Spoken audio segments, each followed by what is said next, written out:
പിശാചിന് ഇടം കൊടുക്കരുത്. നിങ്ങൾ വല്ലതും ക്ഷമിക്കുന്നവനോട് ഞാനും ക്ഷമിക്കുന്നു. സാത്താൻ നമ്മെ തോൽപ്പിക്കരുത്. അവന്റെ തന്ത്രങ്ങളെ നാം അറിയാത്തവരല്ലല്ലോ.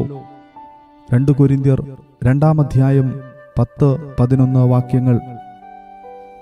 സാൻഡി എന്ന യൗവനക്കാരിയായ പെൺകുട്ടി തൻ്റെ ചെറുപ്പം മുതൽ അവളുടെ പിതാവിനെ കാണുന്നത് മാതാവിനെ നിർദ്ദയം അടിക്കുന്ന ഒരു വ്യക്തിയായിട്ടാണ്. ഇത് അവൾക്ക് പിതാവിനോട് കഠിനമായ വെറുപ്പുളവാക്കി. പക ഒരു പർവ്വതം പോലെ അവളുടെ ഹൃദയത്തിൽ ഉയരുകയും യൗവനക്കാരിയായപ്പോൾ അവൾ വീട് വിട്ടു പോകുകയും ചെയ്തു. ഒരു ദിവസം അവളുടെ സ്നേഹിത ഫോണിലൂടെ തന്നോട് സംസാരിച്ചപ്പോൾ പിതാവിനെക്കുറിച്ച് അന്വേഷിച്ചു. ഞാൻ എൻ്റെ പിതാവിനെ വെറുക്കുന്നു എന്നായിരുന്നു സ്നേഹിത മറുവശത്തു നിന്ന് കേട്ട അവളുടെ ഒടുവിലത്തെ വാക്ക്. സാൻഡിക്ക് എന്തെങ്കിലും സംഭവിച്ചുവോ എന്നറിയുവാൻ സ്നേഹിത വളരെ ആകാംക്ഷയോടെ അവളെക്കുറിച്ച് അന്വേഷിച്ചപ്പോൾ കേട്ട വാർത്ത ഞെട്ടിപ്പിക്കുന്നതായിരുന്നു. ഞാൻ എൻ്റെ പിതാവിനെ വെറുക്കുന്നു എന്ന് സാൻഡി പറഞ്ഞ അതേ നിമിഷത്തിൽ തന്നെ പിശാച് അവളിൽ പ്രവേശിക്കുകയും അവൾ നിലത്തു വീണ് വേദന കൊണ്ട് പുളയുകയും ചെയ്തു.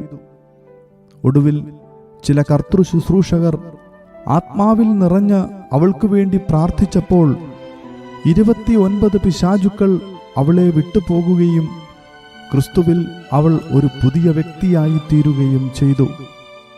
സാൻഡിക്ക് പിതാവിനോടുണ്ടായിരുന്ന പകയെക്കുറിച്ച് വളരെ സത്യസന്ധമായി അദ്ദേഹത്തോട് ഏറ്റുപറയുക മാത്രമല്ല, ഭക്ഷണത്തിൽ വിഷം കലർത്തി പിതാവിനെ കൊല്ലുവാൻ അവൾ തീരുമാനിച്ചിരുന്നതും ഏറ്റുപറഞ്ഞു. മകളിലുണ്ടായ മാറ്റം യഥാർത്ഥത്തിൽ പിതാവിനെ സ്പർശിക്കുകയും അവർ തമ്മിലുള്ള ബന്ധം ദൈവനാമ മഹത്വത്തിനായി മുൻപുണ്ടായിരുന്നതിനേക്കാൾ അധികം നന്നാവുകയും ചെയ്തു. അതേ, ദൈവവചനം സത്യമാണ്. നാം ഹൃദയപൂർവം മറ്റുള്ളവരോട് ക്ഷമിക്കുന്നില്ലെങ്കിൽ സാത്താൻ മുതലെടുക്കും.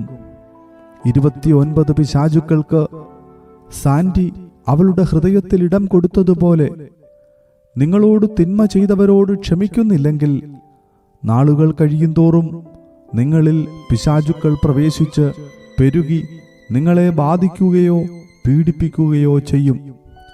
ക്രിസ്തു ക്ഷമിച്ചതുപോലെ ക്ഷമിക്കുന്നതിൽ വലിയ അനുഗ്രഹം ഉണ്ട്.